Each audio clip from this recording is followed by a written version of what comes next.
Hello everyone, my name is Denise Fairweather and I chose option 3 as my project. Option 3 is an analytical interpretation of how the Bible is reinterpreted or alluded to in literature.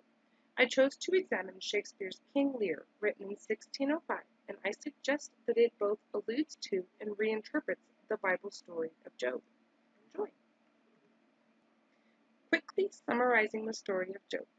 He is introduced as blameless and upright. He feared God and shunned evil. To test whether Job will curse God when his fortune turns, Job undergoes a series of devastating misfortunes that will test his faith, strength of character, and perseverance. Here's a quick summary of King Lear for anyone that hasn't read it. At the beginning of the play, King Lear asks his 3 daughters to profess their love for him as he splits his country up between them. 2 of them praise him, and the third says nearly nothing, whom he then banishes. After his elder daughters plot against him, he wanders through a storm until being rescued by the exiled daughter. Shortly after, a civil war rages between the family factions, and King Lear must face numerous woes and misfortunes throughout the play that test his resolve. Here's a little history about Shakespeare's time, audience, and culture. Allusions and references helped Shakespeare's Christian audiences familiarize themselves with hidden meanings and messages because of sermons given through the church, as well as an increasing availability of an English translated Bible. These biblical allusions helped call attention to ideas about good and evil, redemption, as well as many other questions regarding morality.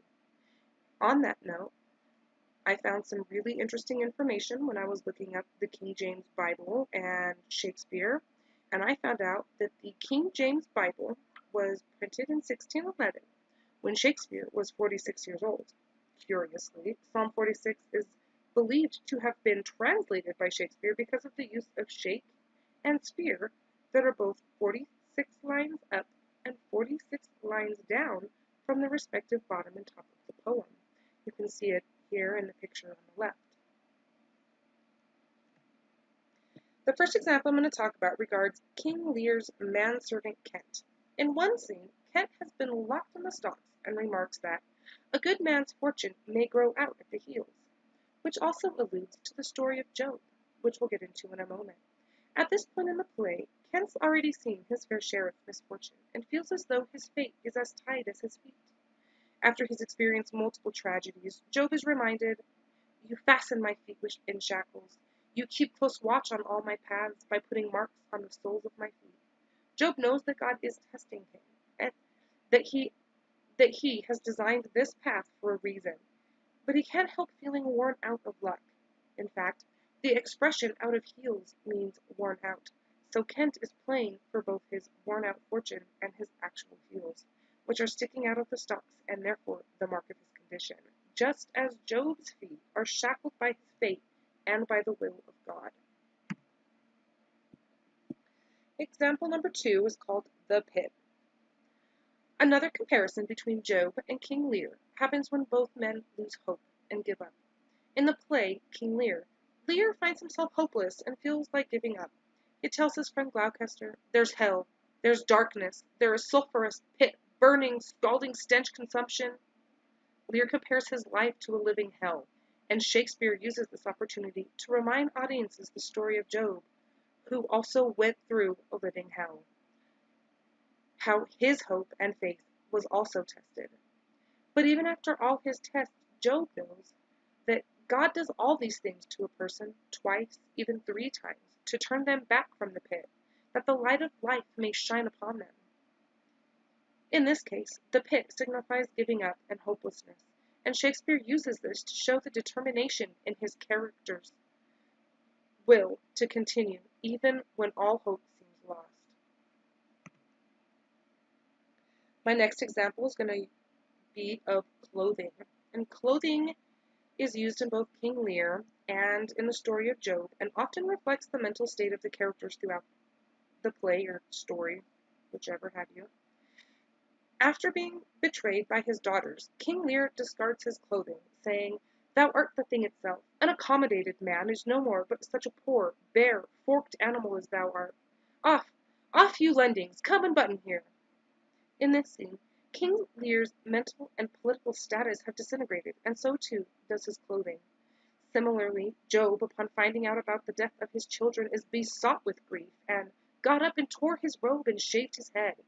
Shakespeare uses Lear's disrobement as a symbol of his decreasing status, while Job's grief and God's will pushes him towards the same end. This verse from Job parallels King Lear, with its complex thematic treatment of clothing and nakedness. Audiences watching this play would have been aware of Job's ripped garments, which expressed his grief, and throughout King Lear, many characters' mental, political, and physical attributes are marked by their clothing choices. With a striking similarity to the story of Job in the play King Lear, Lear, at the depths of his disillusionment and wretchedness, and with the first onset of madness, deliberately assumes the symbolic state of the nude figure. He achieves wisdom by pitying, understanding, and sharing this extremity of physical affliction. First bareheaded, now plucking off his garments, he achieves the symbolic condition which brings him self-recognition and the way to his salvation. This bareheadedness, as well as the plucking off of garments, is the exact situation that Job finds himself in the middle of his own personal grief. Our last example is going to deal with birth and nudity. Nakedness and birth are other allusions that Shakespeare employs throughout King Lear to remind audiences of Job's story. When Lear and Gloucester are finally reunited with one another, after a long list of misfortunes suffered by each, Lear tells him, "Thou knowest the first time that we smell the air, we wail and cry. When we are born, we cry that we are come to this great stage of fools." Lear's telling Gloucester that from the moment we are born and enter the world, we cry over tumultuous grief we will be subjected to in our lives. As such, the nakedness and innocence before the corruption and travesty of the world thereafter. Before the loss of his children, King Lear behaves similarly to the way Job does when Job finds out about his children. They both mourn their losses of both children and of status.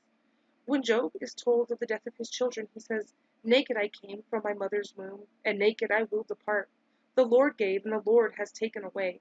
Both men remark on birth with a saddened heart when faced with loss and misfortune. Shakespeare uses these commonalities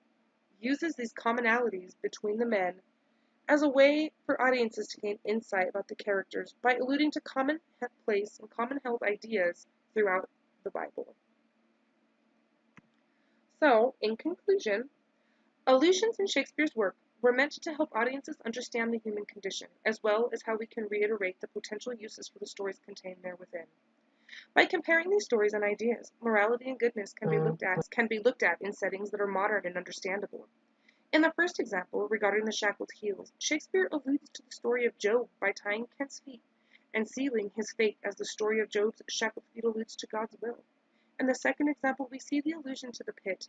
This pit symbolizes the state of mind where characters revel in their hopelessness.